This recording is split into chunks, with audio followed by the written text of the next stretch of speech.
Hello everybody, in the second video of this series. So in this video I'm going to explain to you the basics of GurobiPy and how to use it and how to build an optimization model and solve it. So GurobiPy is an API used to call Gurobi from Python. So to avoid installing Python on your devices, we can run Python actually from the cloud, and one of the best options is to use Google Colab, and that's what we are going to do. So Google Colab is a hosted Jupyter notebooks, and Jupyter notebooks are notebooks in which you can write Python code and run them. So we will go to Google Colab. What you need for this is a Google account or a Gmail, and once you have a Gmail, you by default will have a Google account. So you will create a new notebook, and it will take some time. Here you go. This is the notebook, and you can actually name it. Let's name it one transportation problem. We're going to solve the transportation problem in this video. So the first thing you will need to do is to upload your license. So from this button on the left, which is files, you will click on it, you will go to upload, and after that you will upload your license. And I have named my license as Gurobi underscore license.lic,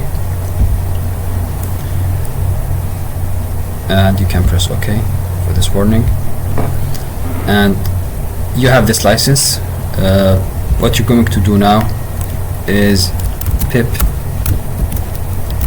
install GurobiPy, and you will need a version that is greater than or equal to 10, because this is the one that will enable you to use it from Google Colab. This process is going to take a few seconds.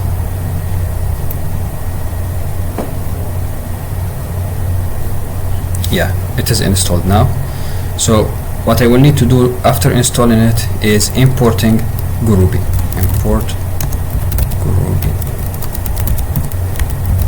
as GP. I will give it an alias that will make it easy to call later on.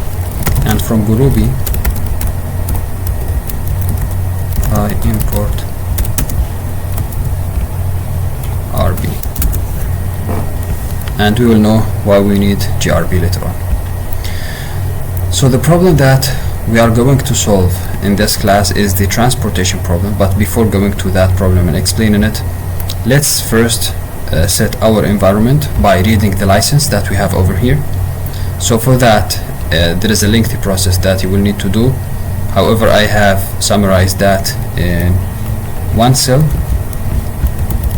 and I will provide you with this cell later on, maybe in a text file, and you will just copy and paste. What you need to do is to change the path here, just delete it, and take the path from this side, from your files. This is the path to your license. You will click on these three dots and copy path, and you will paste it, and that's it. Now you have read your license, and it is stored in the params variable. What you will need to do after that is to set your environment. So your environment is going to be gurobi.env, and the parameters is going to be params for your license. And to run the code, you will just press Shift Enter. You can run it actually by pressing Shift Enter or by pressing this icon on the left. So now our environment is set, and it gives you some information about your license. After that, what you will do is to build the model. So there are actually 4 steps in GurobiPy. Every time you will follow these 4 steps. The first step is defining the model. and the model basically is the general framework inside which we will build the three other things. The three other things are the decision variables and the objective function, and the third one is the constraints. These are the three things. So the main thing is the model, the general framework. Inside it there are three things: the objective function, the constraints, and the decision variables. After that you will solve the model and you will be done with your coding task. So the model here, I'll give it a name M, and I will call it Gurobi. I will call Gurobi. From it I will call it model. I need two things. I need to define my environment and I need to give it a name, whatever the name is. Let's call it transportation. Yeah. And here you go. This is the model. So actually this process from step 1, 2, 3, 4 and 5 is something you're going to do every time. So you can just copy all of these. I will cut it and paste it over here. I will cut this, paste it over here, cut this and paste it over here, and this part as well. Sorry, I need to delete this one.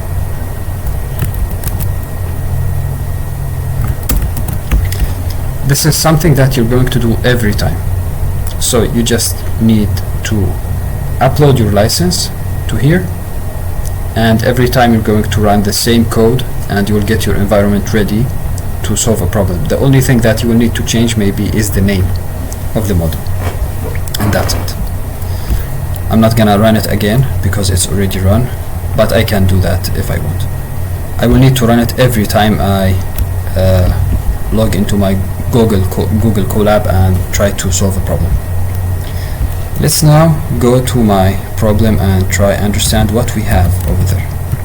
So the transportation problem here is a very common one, and I think it's given in the first few, in the first class or the second one. So we have 3 nodes as resources, and let's call them supplies, and we have 4 nodes as demands, and each of the supplies have their own capacity. They cannot exceed it. So let's say for Nashua we have 400, and each of the demand, they have their own amount of demand that it shouldn't be less than that. Let's say here for Cambridge is 320, and what we are trying to do is to minimize the cost, and for transporting each unit from the supply to the demand there is an associated cost. So from Nashua to Cambridge each unit is going to cost us 15. What is 15? It can be $15 or any 15 currency units. So we're going to deal with it as 15, and we're trying to minimize all of these costs. Meanwhile we are subject to the constraints that we have. So we will have multiple constraints here, which include that the capacities are not exceeded and the demands are fulfilled as well. So we will solve this problem using GurobiPy. We have defined our model. I can open a new text cell. The text one doesn't affect your code, it's just for you to have headers. So let's first define our decision variables, and let's put this one, variables. Okay, we have a group of decision variables here, and actually we have 3 by 4, so we'll have 12 decision variables. So we will need to know how much to take from Nashua to Cambridge, how much from Nashua to Brighton, and so on and so forth. So we'll have 12 decision variables, and I will give them some good names that enable us to deal with them very easily later on. Let's say this node as a supply is 0, this node is 1, this node is 2, and this node as a demand is 0, this node is 1, 2 and 3. So we'll have two indices. The first index will represent our supply, and the second index will represent our demand. So from 0 to 0, this is actually from Nashua to Cambridge. I will add it as a variable. So M is my model, which I have defined over here. So I will add a variable to it, dot add var. This is actually a syntax that you will need to get used to.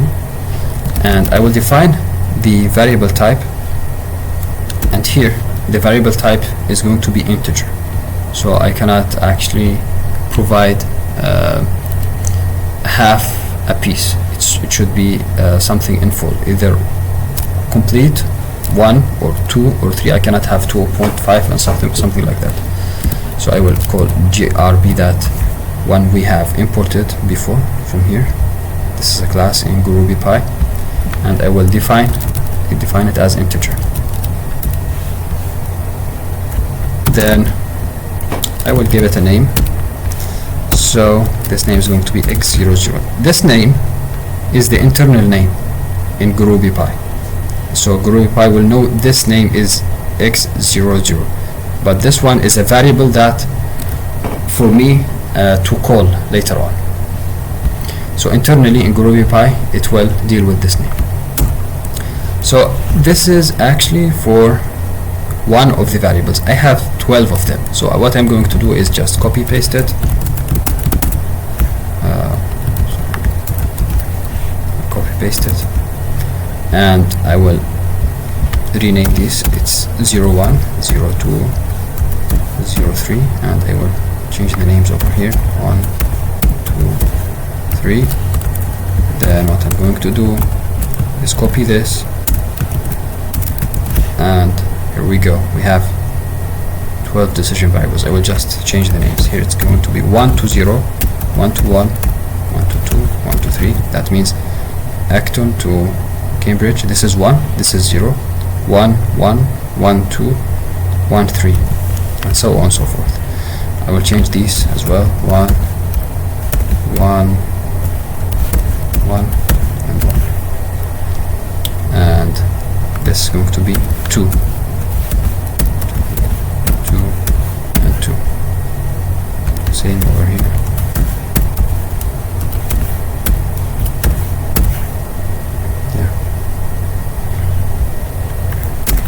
Here are your decision variables. Now, after defining the decision variable is going to be the third step. So we said the first step is defining the model, which is this one. Second step is decision variables, this one. Third step is sorry, it's the objective function.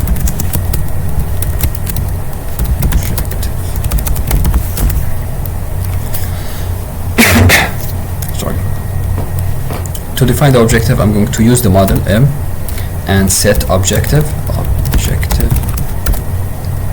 Here our objective is a little bit lengthy. So because we have 12 decision variables, and with each of those we have a cost.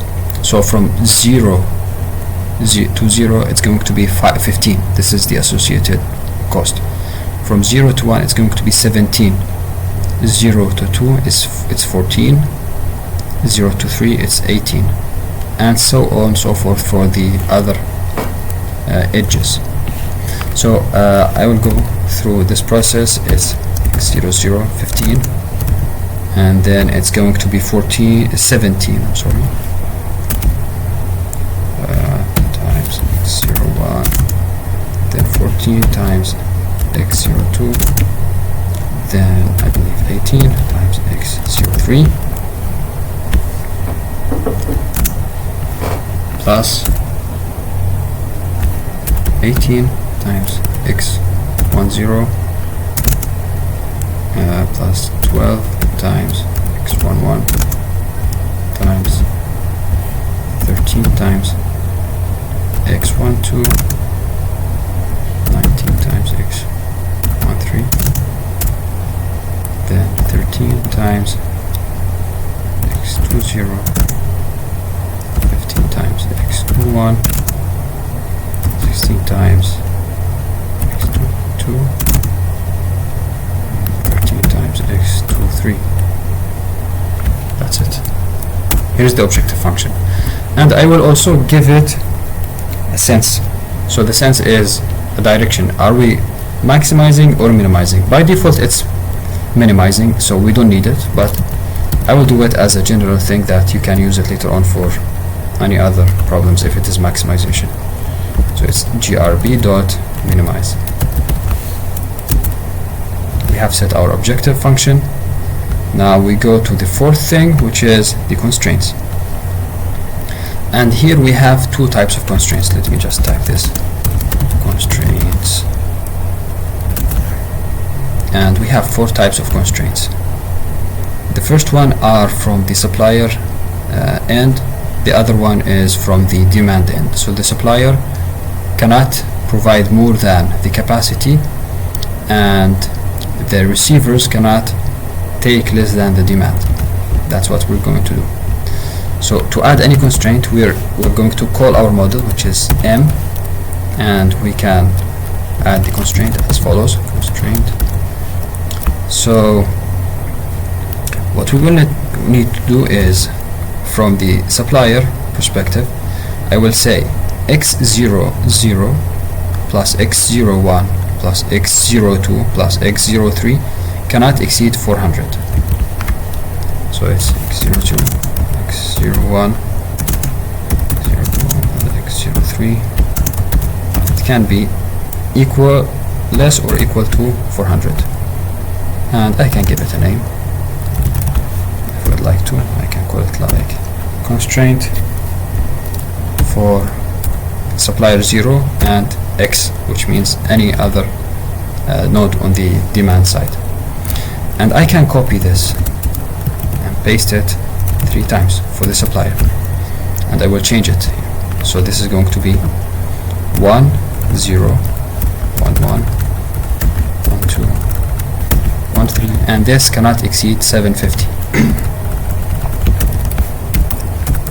And this is going to be changed from 0 to 1. This one will have the same thing: 2 0 2 1 2 2 2 3, and this cannot exceed 380. This is from the supplier side. Let's go to the demand. So for the demand, I will add the constraint, the same thing, constraint, and it's going to be this time it's going to be x00, then x10, x20. So x00 plus x10 plus x20 must be at least 320. So it should be either 320 or greater. And I will give it a name as x constraint from x to 0. I need to change this one to 2. I'm going to copy paste this 4 times because we have 4 nodes. So this is going to be 280, and I will change these numbers. It is 1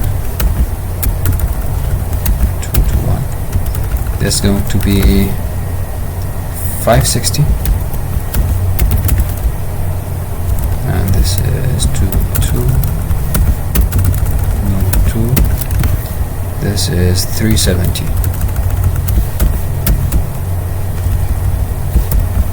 This is 3 and 3, and here I will change the names: 1 2 and 3. Here we go. So now we have built our model, and the last thing that we'll need to do is to solve the model, to optimize it. What we will do is model.optimize. That's it. We have solved the problem. Now we will call our variables to see how much are the variables. So let's say for variable in m.get vars, this is something you will call every time. I will print the variable name, so m is the model, and I will get the variables, and this with this class there are multiple things associated. I can call the variable name, I will print it, and I will print the variable value, which is denoted as x. And here are the values that I got. So these are the values. What we can do is we can exclude any value if it is equal to 0. So I can just print it like this, and before printing it I will do an if statement. So if value, the variable value is less, or if it is greater than 0, then print it. Otherwise nothing will happen. So it printed out the variables that have values greater than 0. I can also now print the objective function value, print model dot objective value, and this is the syntax that you will use every time. So the objective value is 20,320. That's it for today.